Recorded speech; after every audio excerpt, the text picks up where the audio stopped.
अल्हम्दुलिल्लाह रब्बिल आलमीन वस्सलातु वस्सलामु अला खैरि खल्क़िही मुहम्मदिन व अला आलिही व सहबिही अजमाइन। अम्मा बाद फ़अऊज़ु बिल्लाहि मिनश शैतानिर रजीम। बिस्मिल्लाहिर रहमानिर रहीम। वल्लज़ीना जाहदू फ़ीना लनहदियन्नहुम सुबुलना। वक़ाल तआला अम हसिबतुम अन तदखुलुल जन्नता वलम्मा यातिकुम मसलुल लज़ीना खलौ मिन क़ब्लिकुम मस्सतहुमुल बअसाउ वज़्ज़र्राउ वज़ुल्ज़िलू हत्ता यक़ूलर रसूलु वल्लज़ीना मअहु मता नस्रुल्लाह अला इन्न नस्रल्लाहि क़रीब। मैं उर्दू ज़बान में बात करूँगा, फिर बाद में मेरी अर्ज़दाश्त का आपकी ज़बान में तर्जमा हज़रत मौलाना अब्दुल शकूर साहब मद्दज़िल्लाहुल आली कर देंगे। मेरे अज़ीज़ों, इस जामिया से फ़ारिग़ होने वाले, दौरे हदीस कर लेने वाले अज़ीज़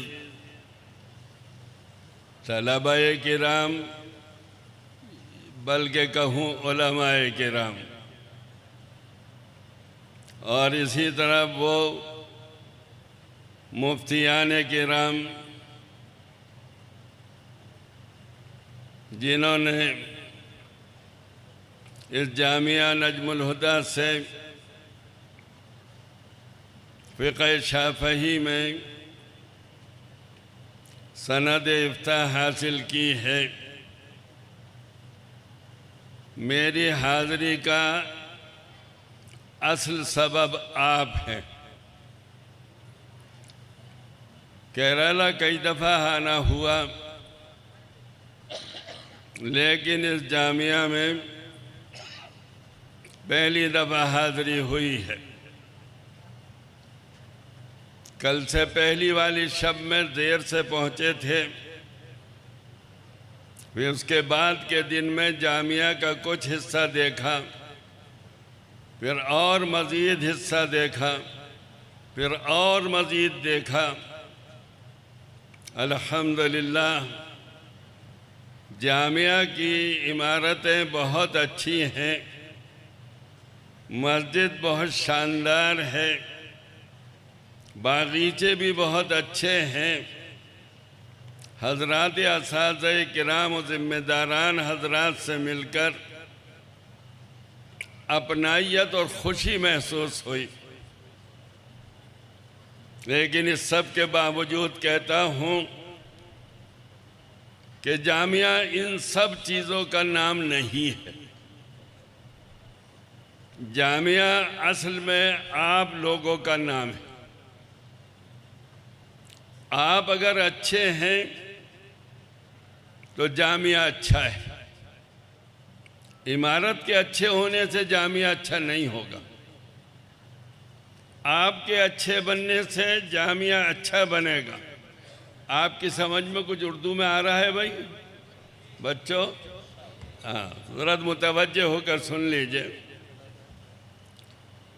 असल में जामिया आपका नाम है।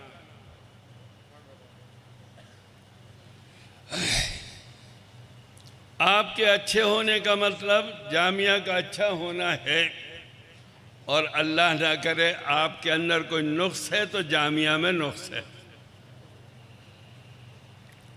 और सब चीज़ों का अच्छा होना भी आप लोगों के अच्छे होने के बराबर नहीं। मैं आपके दौरे हदीस से कामयाब हो जाने पर इफ्ता के साल से कामयाब हो जाने पर आपको मुबारकबाद देता हूँ। लेकिन इस मुबारकबाद के बाद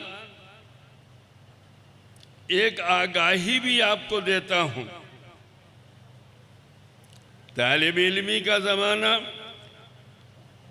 अपने असातिज़ा और अपने सरपरस्तों की साए में गुजरता है, मातहती में नहीं, साए में गुजरता है। तुम्हारी हर तरह की ज़रूरतों का तकफ़्फ़ुल तुम्हारे माँ बाप की तरह तुम्हारे जामिया और उसके ज़िम्मेदारान ने किया। खुदा न खास्ता तुम्हारी सेहत ख़राब हो, तुम्हारे ऊपर अल्लाह न करे कोई मुसीबत और परेशानी आए, तो जामिया और उसके ज़िम्मेदारान और तुम्हारे वालिदैन और तुम्हारे बड़े, इस सब में अब तक तुम्हारे ऊपर सरपरस्त की हैसियत से थे। मेरे अजीज़ों, जिस तरह शादी के वक्त मर्द दुल्हा को मुबारकबाद देते हैं, औरतें दुल्हन को मुबारकबाद देती हैं, इसी तरह तुम्हारे फारिग होने पर लोग तुम्हें मुबारकबाद देते हैं। मैं भी मुबारकबाद देता हूँ। मेरी उम्र 80 साल की है, लेकिन अभी अल्हम्दुलिल्लाह तालिबे इल्म ही हूँ। मुताला करता हूँ, पढ़ा देता हूँ। मेरे अजीज़ों, इस मुबारकबाद में तुम यहाँ से फारिग हो गए, तुम्हें मुबारक हो। तुमने दौरे हदीस शरीफ कर लिया, तुम्हें मुबारक हो। तुमने दारुल इफ्ता से फरागत कर ली, तुम्हें मुबारक हो। मेरे अजीज़ों, इस मुबारकबाद में इसमें एक चीज़ और छुपी हुई है। अब तुम अपने पांव पर खड़े हो गए हो। अब तुम्हारे ऊपर बहुत जिम्मेदारियां आनी हैं। पूरी कौम की जिम्मेदारियां आ रही हैं, पूरी मिल्लत इस्लामिया की जिम्मेदारियां आ रही हैं। मिल्लत इस्लामिया चाहे जापान में हो या अमेरिका में हो, चाहे दुनिया के किसी कोने गोशे किसी मुल्क में हो, एक इकाई की तरह है। उसकी जिम्मेदारी हम में से हर फर्द के ऊपर। मैं तुम्हें मुबारकबाद भी देता हूँ, लेकिन मेरे मिजाज में ज़रा साफ गोई है। मैं तुम्हें सफाई के साथ ये बतला देता हूँ, अब तक तुम अपने असातिज़ा के ज़ेरे साया थे। अब तक तुम इस इम्तिहान में थे जो तुम्हारे असातिज़ा ने लिया था। मैंने तालिब इल्मी का ज़माना भी गुजारा अल्हम्दुलिल्लाह, और अब भी तालिब इल्म हूँ, और मुदर्रिसी का ज़माना भी बड़ी मुद्दत तक गुजारा। मेरे उस्ताद मोहतरम हज़रत मौलाना इब्राहिम साहब बलियावी रहमतुल्लाह अलैह, जो बहुत बड़े बड़ों के उस्ताद थे, दारुल देवबंद के मोहतमिम हज़रत मौलाना कारी मोहम्मद तैयब साहब रहमतुल्लाह अलैह के भी उस्ताद थे। मुझे नाअहल को इसका शरफ़ हासिल है कि मैंने उनसे तिरमिज़ी जिल्द अव्वल पढ़ी। इस पस मंज़र में ये बात बताता हूँ। एक दिन दरसे तिरमिज़ी में कहने लगे, तकिया कलाम मौली साहब था उनका, मौली साहब एक इम्तिहान हम तुम्हारा लेंगे। दरसे तिरमिज़ी में ये बात फरमा रहे थे, एक इम्तिहान हम तुम्हारा लेंगे। तुम हमारे शागिर्द हो, हम तुम्हारे उस्ताद हैं। हमारे तुम्हारे दरमियान एक इलाका है, एक निस्बत है, एक रिश्ता है। हमारे दिल के अंदर तुम्हारे लिए तराहुम है, तुम्हारे दिल के लिए तुम्हारे दिल में हमारे लिए एहतराम है। हम लोगों के दरमियान एक रिश्ता है। हम जो तुम्हारा इम्तिहान लेंगे उसमें ये रिश्ता अपनी कार फरमाई ज़रूर करेगा।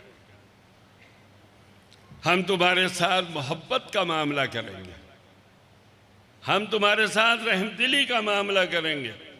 मेरे अजीज़ों, अब सुनने की बात है, लेकिन यहाँ से फारिग होने के बाद जब तुम कौम के दरमियान जाओगे तो तुम्हारा एक इम्तिहान कौम लेगी, तुम्हारा एक इम्तिहान अवाम लेंगे।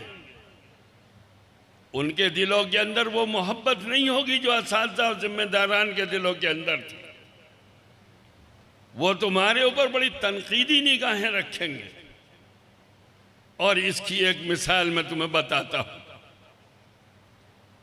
लखनऊ में मैं अपने चचा हज़रत मौलाना नौमानी साहब के यहाँ रहता था जब 90 में शुरू में उस्ताद बनकर आया। मेरी देवबंद से फरागत का साल 1965 है। वहाँ से आने के बाद 2 साल 90 में पढ़ा, फिर बांदा मौलाना सिद्दीक साहब के यहाँ चला गया। वहाँ से हज़रत मौलाना, फिर मैं दारुल नदवतुल उलमा में हाजिर हो गया। और अल्हम्दुलिल्लाह उस वक्त से अब तक बहुत ही शफ़क़तों के साथ, बहुत ही शफ़क़तों के साए में दारुल में पढ़ा रहा हूँ। शुरू के चंद साल में अपने चचा हज़रत मौलाना मोहम्मद मंजूर साहब नौमानी के यहाँ रहा। ज़रा सी तफसील तो है लेकिन ज़रूरी है। महल्ले की मस्जिद में एक इमाम साहब थे, वो चले गए। मस्जिद के ज़िम्मेदारान मौलाना से मानूस हो चुके थे। वो मौलाना की खिदमत में आए और उन्होंने ये अर्ज़ किया, हज़रत किसी इमाम की निशानदेही कर दीजिए। हमारे महल्ले की मस्जिद में 300 रुपये इमाम साहब को दिए जाते थे। मौलाना ने फरमाया, क्यों 300 रुपये मस्जिद के खर्च करते हो? हम हैं, ये ज़करिया हैं और मौलाना के छोटे साहबजादे मौलाना सज्जाद नौमानी साहब हैं। हम में से कोई भी हर वक्त रहता है, कोई भी पढ़ा दिया करेगा। उन लोगों के लिए तो ये नेमत गैर मुतरक़्क़बा थी। उस वक्त 300 रुपये बहुत होते थे मेरे बच्चों। मैं जब 90 में आया हूं तो मेरी 249 रुपये तनख्वाह थी। जब 90 में पढ़ाने के लिए आया हूं तो कुल 249 रुपये तनख्वाह थी मेरी। फिर 90 वालों की शफ़क़त है, इसमें कोई शक नहीं। जी तर्जुमा करके उसके बाद आप बीच बीच में जा अच्छा मुनासिब समझे, इस बात को मुकम्मल कर दें। तो उन लोगों को इससे बहुत खुशी हुई कि बिला तनख्वाह इमाम मिल रहा है। अब अल्लाह का करना, मौलाना के फ्रैक्चर हो गया। अम्मे मोहतरम रहमतुल्लाह अलैह के मौलाना सज्जाद में मदीने तैयबा चले गए। अहकर ज़करिया ही रह गया इमामत के लिए। मुझसे मौलाना ने फरमाया, बहुत पाबंदी करना है वरना लोग कहेंगे पैसे नहीं लेते इसलिए पाबंदी नहीं करते। खैर अल्हम्दुलिल्लाह पाबंदी की। अब सुनाने की बात, यहाँ कोई गीबत नहीं होगी इसलिए कोई जानने वाला उनका नहीं, जिनकी बात बता रहा हूँ। एक साहब थे चमन शाह, मौलाना के मकान के बिल्कुल करीब रहते थे। कभी मस्जिद तशरीफ नहीं लाते थे, कभी मसला नहीं पूछते थे, कोई दीनी बातें उनके अंदर नजर नहीं आती थी। उन्होंने एक दिन सरे राह मुझे रोक कर कहा, हाफिज जी आप तो हमें सलाम करते और जो छोटे हाफिज जी हैं यानी मुअज्जिन, वो हमें सलाम भी नहीं करते। उनका मस्जिद से भी कोई ताल्लुक़ नहीं था, दीन से भी कोई ताल्लुक़ नहीं था। मेरे बच्चों, इम्तिहान समझ गए? हाफिज जी आप तो हमें सलाम करते हैं, और ये छोटे हाफिज जी जो हैं ये हमें सलाम नहीं करते। इस तरह की आजमाइश कौम के सामने तुम्हें भुगतनी पड़ेंगी। अगली बात बाद में कहूँगा। मौलाना अब्दुल शकूर साहब इतनी तर्जमानी कर दें। ये ले लीजिए हज़रत, ये ले लीजिए हज़रत, इसका जिक्र है। बिस्मिल्लाहिर्रहमानिर्रहीम। हमारे पटा